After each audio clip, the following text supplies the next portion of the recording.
everyone, this is Mandeep Singh Shekhawat and today we will discuss about building a project and then hosting it on a cloud. हम इस video में एक project का example लेने वाले हैं और उस एग्जांपल से हम समझेंगे कि कैसे आप प्रॉब्लम स्टेटमेंट को अप्रोच करते हो, कैसे आप प्रॉब्लम स्टेटमेंट को डिफरेंट पार्ट्स में ब्रेक करते हो और फिर आप उसको कैसे बाकी की पब्लिक के लिए एक्सेसिबल करते हो। तो यार वही हम आज सारा सब कुछ डिस्कस करने वाले हैं, तो शुरू करते हैं।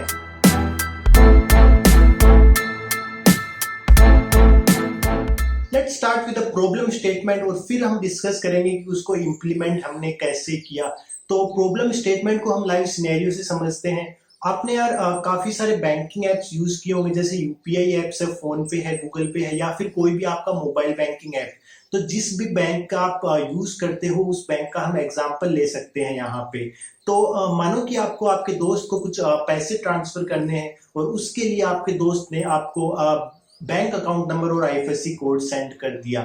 एक बार आपके पास ये डिटेल्स आ गई, फिर आप अपने ऐप के अंदर जाते हैं, आप अपनी एप्लीकेशन के अंदर जाते हैं और फिर वहां पे डिटेल्स एंटर करते हैं। तो आपने देखा होगी जैसे ही आपने आईएफएससी कोड वहां पे एंटर किया तो बाकी की बाकी डिटेल्स जो सारी है, बैंक का नाम है, बैंक कहाँ कौन सी सिटी में है, वो सारा अपने आप पॉपुलेट हो जाता है। तो वो कैसे आता होगा, मतलब एक बार आपने आईएफएससी कोड एंटर किया तो बैकएंड में कोई एपीआई चली होगी कि उस आईएफएससी कोड के लिए उस बैंक का नाम और उस सिटी को लेकर आ जाए। तो ये अपना पहला प्रॉब्लम स्टेटमेंट है कि आपको एक बार आईएफएससी मिल गया किसी बैंक का, उसका मेरे को नाम बताओ और कहाँ लोकेटेड है, बेसिकली मतलब उसका एड्रेस क्या है। तो ये है प्रॉब्लम स्टेटमेंट नंबर 1।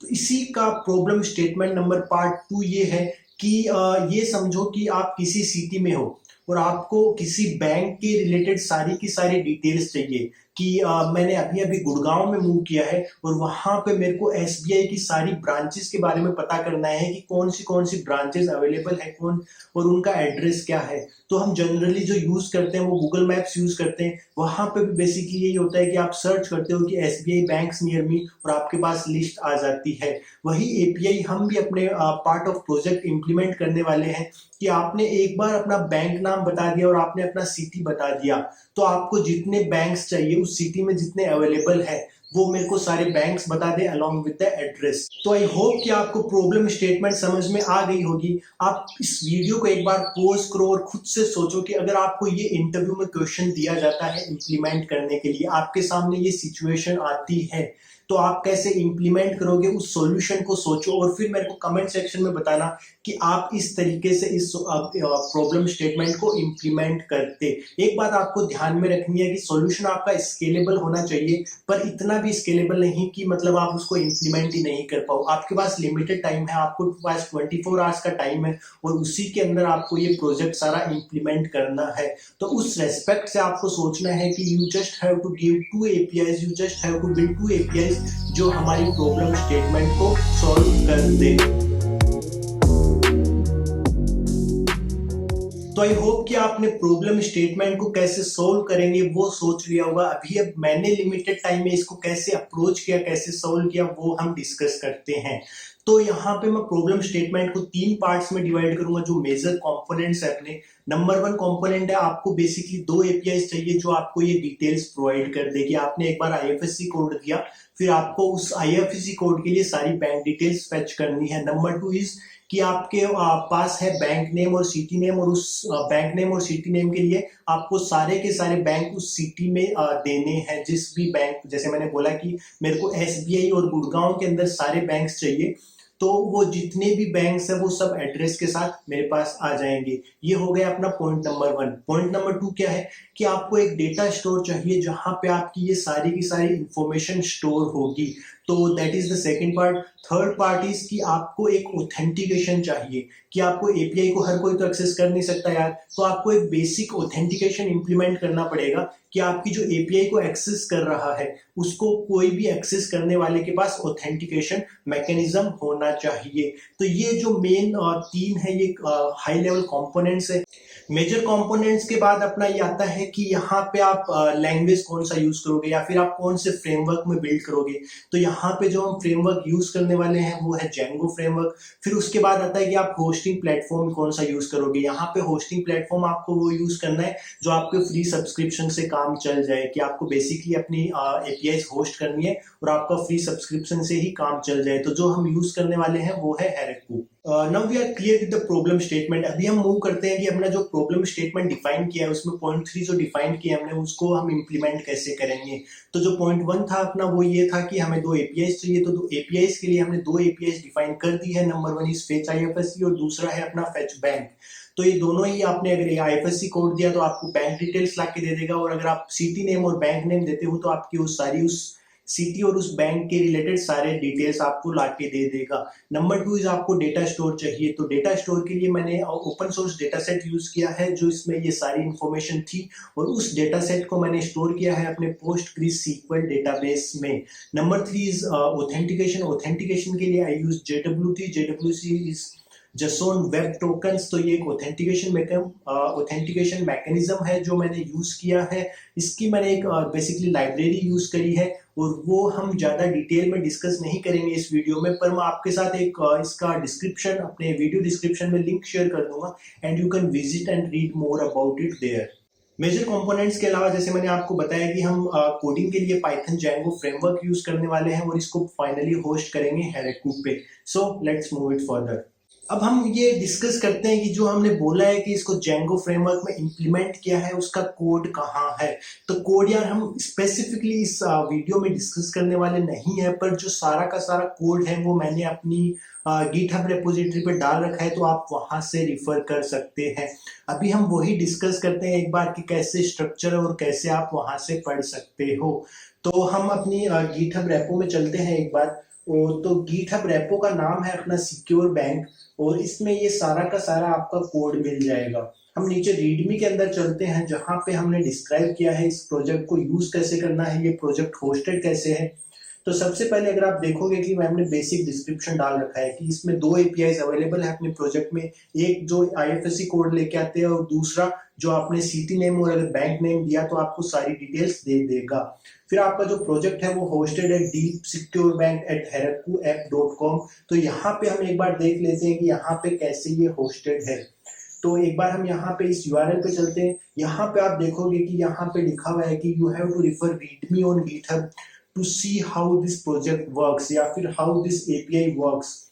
ये मैंने बनाया है तो वो मैंने डिस्क्रिप्शन यहाँ पे डाल रखा है। तो हम वापस चलते हैं अपनी रीडमी के अंदर कि कैसे हम अपने इस एपीआई को कॉल्स कर सकते हैं टू गेट द डेटा। तो ये है अपनी रीडमी। तो यहाँ पे जो हमने बेसिक डिस्क्रिप्शन अभी ऑलरेडी डिस्कस कर लिया है, फिर हम चलते हैं अपनी एप्लीकेशन डिटेल्स में। एप्लीकेशन डिटेल्स में अगर आप देखोगे तो सबसे पहले हमने यहाँ पे डेटा सेट्स का लिंक डाल रखा है। जो डेटा सेट मैंने आपको बताया था कि हमने open source data set use किया है और फिर हमने उसको डंप किया अपने PostgreSQL में। तो ये है अपना डेटा सेट का लिंक, और फिर हमने कर्ल यूज किया है टू गेट द डेटा। इसके ऊपर हमने लिमिट और ऑफसेट पैरामीटर भी अपनी एपीआईज के अंदर डिस्कस किया, वो इंप्लीमेंट किया हुआ है। एक एग्जांपल हम लेते हैं कि जैसे आपने अपनी फेच बैंक वाली एपीआई में आपने दिया city name and bank name, पर आपको उस सिटी नेम और बैंक नेम के लिए सिर्फ दो ही रिजल्ट चाहिए, तो वो आप कैसे लिमिट कर सकते हो। You can limit this with the help of limit and offset parameter. इनका यूसेज कैसे होता है वो हमने यहाँ पे सारा का सारा डाल रखा है। तो जैसे सबसे पहले जो मैंने आपको बताया था कि हमने JWT ऑथेंटिकेशन मैकेनिज्म इंप्लीमेंट किया है, उसके लिए हमने ये टोकन्स जो हम ये लेके आते हैं। तो सबसे पहले आपने ये यूजर नेम मनदीप और पासवर्ड अगर मनदीप आप देते हो इस एपीआई के लिए, तो ये आपको एक टोकन ला के दे देगा, और उस टोकन से आप फर्दर एपीआई कॉल कर सकते हो। तो सबसे पहले हम टोकन लेके आ गए, यहाँ पे ये अपना टोकन है, और इसी टोकन को हम बाद में फर्दर यूज करेंगे टू गेट द डेटा। जैसे पहली वाली एपीआई जो हमने एग्जांपल यहाँ पे ले रखा है वो है फेच बैंक वाला। यहाँ पे मैंने ये बैंक का नाम दिया और सिटी नेम दिया मुंबई, और यहाँ पे मैंने लिमिट सेट और ऑफसेट पैरामीटर्स भी डिफाइन कर रखे हैं। तो जब मैं ये वाली डिटेल्स देता हूँ तो मेरे को बेसिकली ये वाला रेस्पॉन्स आता है। ऐसे ही जैसे बाकी के एग्जाम्पल्स है वो सारे डिटेल में आप यहाँ पे देख सकते हो। हम एक दूसरा एग्जाम्पल यहाँ पे अपनी जो सिमिलर एपीआई थी फेच आईएफएससी वाली उसका भी देख लेते हैं कि जैसे आपने यहाँ पे आईएफएससी कोड दिया तो इस आईएफएससी कोड के लिए आपको ये वाली डिटेल्स मिल गई। एक बात यहाँ पे ध्यान रखने वाली कि लिमिट और ऑफसेट पैरामीटर्स इस एपीआई पे स्पेसिफिकली कोई काम के नहीं है, क्योंकि आईएफएससी कोड यार एक बैंक का यूनिक होता है, तो उसका हमेशा एक ही रिजल्ट आएगा। और एक बार हम ये जल्दी से ये वाला रिजल्ट एक अपने JSON व्यूअर में कॉपी करके देख लेते हैं कि अपना जो रिजल्ट आता है वो कैसे आएगा। तो जैसे मैंने ये कॉपी किया और मैं JSON व्यूअर में गया, यहाँ पे मैंने पेस्ट किया और फिर हमने इसको व्यू किया। तो यहाँ पे इस एपीआई को जो हमने रिक्वेस्ट भेजा इसमें अपने 2 रिजल्ट्स आए हैं और दोनों रिजल्ट में सबसे पहले सारी जो डिटेल्स अपने पास अपने डेटाबेस में स्टोर है वो सारी की सारी यहाँ पे रिटर्न हो गई। तो ये है अपना बेसिक डिस्क्रिप्शन कि अपना प्रोजेक्ट काम कैसे करता है। हम वापस चलते हैं अपनी रीडमी के अंदर। तो आई होप कि आपको ये ऐसे समझ में आ गया होगा कि एपीआई काम कैसे करती है, एपीआई की एक्सेस कैसे है, उसका कोड कैसे लिखा है, वो सारा का सारा आप अपने प्रोजेक्ट फाइल्स में देख सकते हो। हम और नीचे चलते हैं कि इसका डेवलपमेंट कैसे किया गया। तो डेवलपमेंट के लिए मैंने यहाँ पे लिंक्स डाल रखे हैं कि डेवलपमेंट कैसे करना है, आपको डेटा सेट कैसे बनाना है अपने लोकल से। तो वो सारा का सारा आपको यहाँ पे डिस्क्रिप्शन मिल जाएगा। और फिर फाइनली मैंने कुछ रिसोर्सेज ऐड किए हैं जहाँ पे मैंने डिस्क्राइब किया है कि एक बार आपने ये प्रोजेक्ट अपने लोकल मशीन में बिल्ड कर लिया तो उसको हेरोकू पे कैसे डिप्लॉय करना है।